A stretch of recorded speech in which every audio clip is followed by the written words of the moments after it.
12:05 del mediodía, decíamos 16 grados 7 tenemos de temperatura en este día jueves. La Procuraduría de Trata y Explotación de Personas presentó su informe anual sobre el análisis de las 1.941 denuncias que se recibieron a lo largo de 2023, esto es el año pasado, a través de la línea telefónica 145. Dice que se destaca una evolución de las formas de explotación sexual desde los casos tradicionales en prostíbulos a nuevas modalidades que tienen que ver con los entornos digitales. Para hablar un poco sobre este informe, sobre esta problemática que se está atravesando, estamos en comunicación telefónica con la licenciada Daniela Gasparini. Ella es psicóloga especializada en la problemática de trata de personas, género y derecho. Daniela, acá Jimena y Diego te saludan desde Radio Sí. ¿Cómo estás? Buen día. Hola, buen día, chicos, ¿cómo están? ¿Qué tal, Bien, Daniela? ¿vos? Gracias por atendernos, por este ratito. Bueno, se dieron a conocer estos números, se presentó este informe a través de la Procuraduría de Trata y Explotación de Personas. Quiero empezar consultándote si te sorprendieron o no estos números que se conocieron. Bueno, en principio decir que la Procuraduría de Trata y Explotación de Personas es la fiscalía de referencia de los casos de trata de personas en nuestro país, ¿no? O sea, la verdad que he trabajado con ellos en muchos casos durante muchos años de rescate y asistencia a víctimas de trata.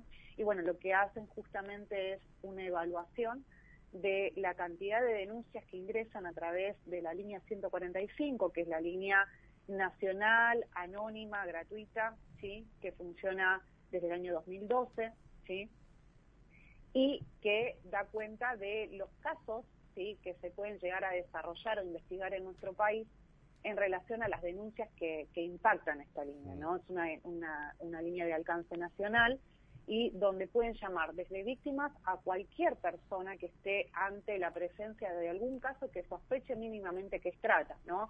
Entonces, por ahí en el informe, es un informe anual, que este informe habla del año pasado, ¿no? Analiza todas las aristas de denuncias que se sucedieron el año pasado, y comparativamente con el año anterior dice que hay un incremento en las denuncias, ¿no? Incremento que puede verse también a alguna campaña de concientización, ¿no? Porque cuando la gente adquiere conocimiento de que existe esta línea y cuáles son las características en las que se desarrolla el delito de trata, por ejemplo, antes, al principio las denuncias eran principalmente de explotación sexual, ¿sí? Denunciaban básicamente prostitución y se denunciaban principalmente prostíbulos. Y en el tiempo eso fue cambiando porque se empezó a tomar conocimiento de que la trata de personas también hablaba o implicaba la finalidad de explotación laboral. Y justamente el último año lo que indica es que, a diferencia de años anteriores, han crecido los casos de denuncia sobre explotación laboral. Por ejemplo, ver situaciones de explotación en talleres textiles, en las zonas urbanas o en las zonas más rurales, campos de cosecha donde hay personas y familias enteras a veces en situación de explotación, ¿no? Entonces esto lo que va marcando, digamos, es cómo también y cuando se toma conocimiento de cómo funciona este delito o este crimen, también la gente va denunciando. Digo, esto es importante porque a partir de las denuncias es que también se arman las causas y se rescatan a las víctimas, ¿no? Digo, Claro. no es proporcional. Digo, si vos ves el número de rescatadas personas o los procedimientos realizados, por ahí no se corresponden con la cantidad de denuncias que impactan en el Poder Judicial o en el sistema judicial, ¿no? Hay algunas que se desestiman porque no se consideran que son denuncias, hay otras que se pasan a la justicia ordinaria porque denuncian pensando que es un caso de trata y es un caso de violencia de género. Entonces, bueno, hay situaciones que se van derivando según sea la cuestión. Pero bueno, es importante para eso la prevención. Si nosotros tenemos políticas públicas de prevención, por supuesto que van a aumentar los casos de denuncia porque la gente va a poder denunciar algo que conoce. Si vos pensás que la trata es el secuestro y desaparición de una persona, seguramente vas a restringir la cantidad de denuncias que ingresan porque pensás que solamente es eso, ¿no? Cuando hoy la principal modalidad de captación que hay en nuestro país y en el mundo es aprovecharse de la vulnerabilidad socioeconómica de las personas, ofrecerle un trabajo, engañarlos, ofreciéndoles, Sí, se conocen. prometiéndoles. Siempre aparecen, cosas, ¿no? aparecen muchos de esos casos que fueron engañados a una pseudo entrevista de trabajo o que traen gente de afuera, del interior del país o incluso de otros países con promesas laborales y demás y después terminan siendo explotados. Exactamente, y bueno, esas son las cuestiones que también hay que avisarles a la sociedad, que estos casos funcionan de esta manera, que generalmente es una oferta engañosa, donde se ganan la voluntad de la víctima, a diferencia de el imaginario colectivo que hay, que los casos de trata son todas personas que son secuestradas y desaparecidas, ¿no? Porque son los casos más emblemáticos. Claro. Cuando vos ves las estadísticas, seguramente si el año que viene volvemos a hablar sobre estadísticas, vas a ver que en estos meses, desde la desaparición de Loan Peña hasta acá, se han incrementado por ahí las denuncias a la línea 145 por la repercusión pública que tuvo el caso y eso, bueno, generó que la gente se animara a denunciar diferentes situaciones, ¿no? Uh-huh. Daniela, ahí mirando el informe, ¿no? En el apartado de los tipos de denuncia, uh-huh, con menor porcentaje, pero están presentes las denuncias por grooming y el incremento, uh-huh, también a partir de las nuevas tecnologías. ¿Cómo también, uh-huh, impactó esto en los últimos años? Bueno, a ver, hay un cambio, ¿no? O por lo menos hay nuevas formas de mirar cómo se van adaptando estas redes o organizaciones criminales a las nuevas coyunturas. Por ejemplo, la pandemia sanitaria, ¿no? Que fue como un punto de inflexión en un montón de aspectos y también en este, ¿sí? Así como la era digital o las nuevas tecnologías o la llegada de la virtualidad a todos los hogares, de todos los teléfonos, todas las computadoras, de todas las familias, han generado, por ejemplo, impactos positivos en, por ejemplo, que un chico no deje de estudiar a pesar de una pandemia sanitaria. Uh-huh. También ha incrementado la cantidad de delitos que se cometen a través de las redes sociales. El grooming es uno de esos delitos, pero también el grooming puede dar pase a una situación de trata de personas, ¿no? Cuando, por ejemplo, el delito de contactar a un niño, una niña a través de una red social y llevar adelante o cometer el abuso sexual infantil de manera virtual, esto puede dar lugar a que, por ejemplo, el que está llevando adelante ese delito grave o distribuya material de abuso sexual infantil, y eso ya estamos hablando de una de las finalidades del delito de trata, que es la comercialización de material de abuso sexual infantil, ¿no? Entonces, ahí tenés la acción de captar a un niño, se capta a través del engaño, a través de una red social, de un perfil falso, se gana la confianza de ese niño o niña y luego se obtiene material de abuso sexual infantil de esos niños y se comercializa. Ahí ya estamos hablando de un posible caso de trata de personas, ¿sí?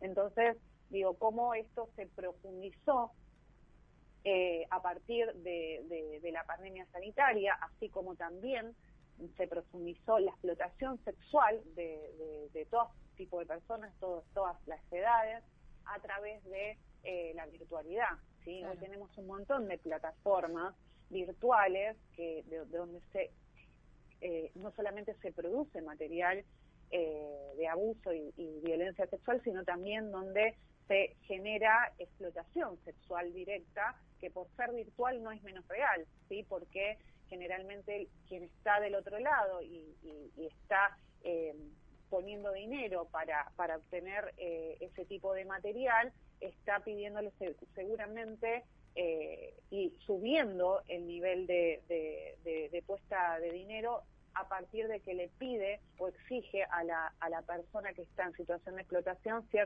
cierto tipo de prácticas, ¿no? Y muchas veces también se dan situaciones de engaño. Se han incrementado un montón de ofertas falsas para hacer modelos webcam, ¿sí? Que bueno, son las modelos que están a través de la virtualidad, que posan, que hacen algunos videos y han terminado siendo víctimas de explotación sexual, ¿sí?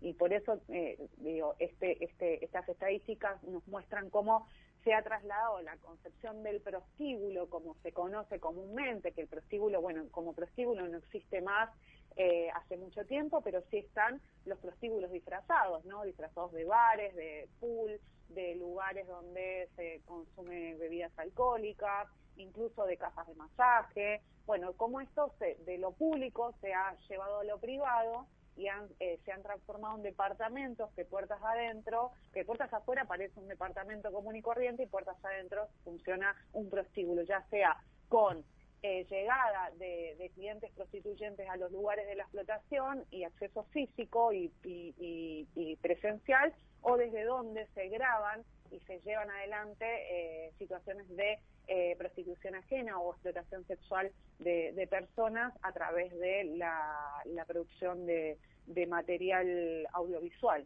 Daniela, algo que me llamó la atención en el informe que comentaba Jimé también, que está publicado en la página fiscales.gov.ar para aquellos que quieran ver en detenimiento, es cómo aumentó en la ciudad de Buenos Aires la cantidad de denuncias.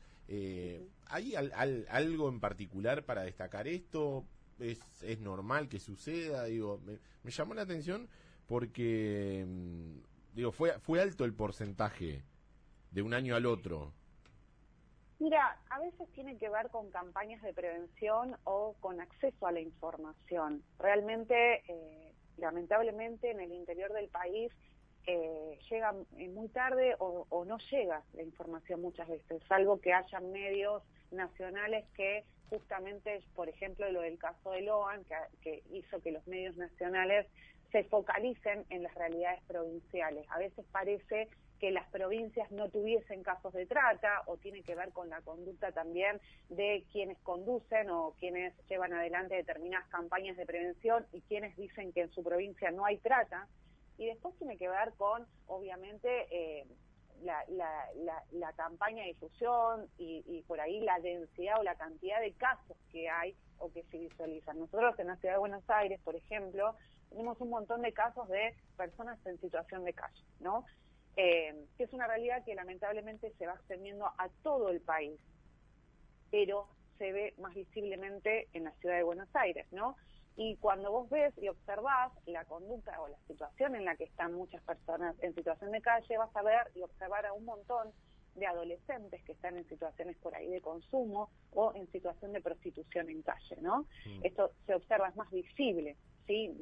También en las grandes urbes en la provincia de Buenos Aires o en provincias como Córdoba, bueno, diferentes ciudades donde se puede observar más, ¿no? Está más a la vista y también tiene que ver con, por ahí, algunas campañas de concientización o difusión que se llevan adelante en esos lugares. Pero, por ejemplo, acá en la ciudad de Buenos Aires, además de haber mucha prostitución, y hay muchos departamentos donde se desarrollan este tipo de situaciones, y hay un montón de denuncias en relación a falsas casas de masaje, a falsos bares. Hay también hay un montón de desarrollo en lo que es esto, ¿no? Las falsas agencias de modelos webcam, y se va como incrementando esto, y también la capacidad de poder denunciar este tipo de situaciones, porque está más a flor del piel la investigación. Y también hay mucha explotación laboral en los talleres clandestinos, por ejemplo, ¿no? En todo lo que es el corredor de Rivadavia se observa mucho, zona oeste de la ciudad, la zona sur, hay muchos talleres clandestinos de explotación laboral, donde hay un montón de personas que vienen de otros países con promesas y con la ilusión de mejorar su situación económica, y terminan en situación de explotación produciendo ropa y bueno, otro tipo de situaciones, como por ejemplo situaciones en verdulerías, en supermercados. Bueno, ahí se va extendiendo también todo este tipo de situaciones, ¿no? Pero bueno, creo que tiene que ver un poco con el acceso a la visibilización y la información, ¿no? Daniela, una vez, con este informe, ¿no? Elaborado tan amplio, con tanta información valiosa de Protex, ¿cómo se sigue trabajando, no? O sea, en base a todas estas cifras que ustedes que se analizaron y demás, o sea, se van a generar reuniones, con algún miembro del gobierno. ¿Cómo son los pasos a seguir a raíz de que desde Protex elabora este informe? Bueno, este informe no es la primera vez que se elabora. La ley para prevenir y sancionar la trata es anual, de personas, o sea, no es uno claro, sí, es por anual, año, pero claro. además la ley te exige desde el año 2012 que los organismos que son nacionales o federales, como el Consejo Federal de Lucha contra la Trata o el Comité Federal Ejecutivo, ¿no?, de Lucha contra la Trata, realice planes bienales de acción de prevención y asistencia a las víctimas, ¿no? Pero bueno, esto es lo que dice la ley. Después lo que realmente se desarrolla, se despliega, es diferente y tiene que ver con la intención política, claro, de quienes gobiernan, ¿no? Entonces, si nosotros observamos un poco cómo han avanzado las políticas en relación a derechos humanos, género y este tipo de situaciones, lamentablemente ha habido un retroceso muy grande en el último tiempo, donde no se observan campañas públicas de prevención, donde no se observan que crezcan los equipos de rescate y de prevención. De hecho, la línea 145 está atendida por, contás con los dedos de tu mano, de las dos manos, a las profesionales que atienden la línea, que funciona 24 horas los 365 días del año, y ha sido recortada porque han despedido a varias operadoras de la línea y no se han restablecido esos puestos de trabajo, ¿no? Entonces, es una línea que realmente funciona a las 24 horas, los 365 días del año, y el esfuerzo es sobrehumano y la capacidad humana de atención a esa línea está por debajo de el laburo que hay. Entonces, digo, cuando hablamos de combatir este tipo de delitos, de crímenes que, hoy tienen, desde que se sancionó la ley en el año 2008 hasta la actualidad, hay más de 21.000 víctimas rescatadas en nuestro país. Y solamente estoy hablando de las víctimas que ha rescatado y contabiliza el Programa Nacional de Rescate. O sea, hay más víctimas que seguramente no están dentro de esos números que fueron rescatadas y asistidas en los ámbitos provinciales, y también hay muchas víctimas que sabemos que están y que no tenemos un dato de dónde están, ¿no? O cuáles son las situaciones que están atravesando en este momento, porque todos los días este delito te lleva a nuevas víctimas. Daniela, te agradecemos muchísimo este ratito con nosotros. Gracias por tu tiempo. Bueno, gracias a ustedes, y lo más importante es poder trabajar en la concientización de este tipo de problemáticas que existen, que nadie está exento de ser víctima de trata, ninguna provincia, y es importante el fortalecimiento del Estado y las políticas públicas para que no haya mafias. Gracias. Un beso grande. Charlábamos con la licenciada Daniela Gasparini, psicóloga especializada en la problemática de trata de personas, género y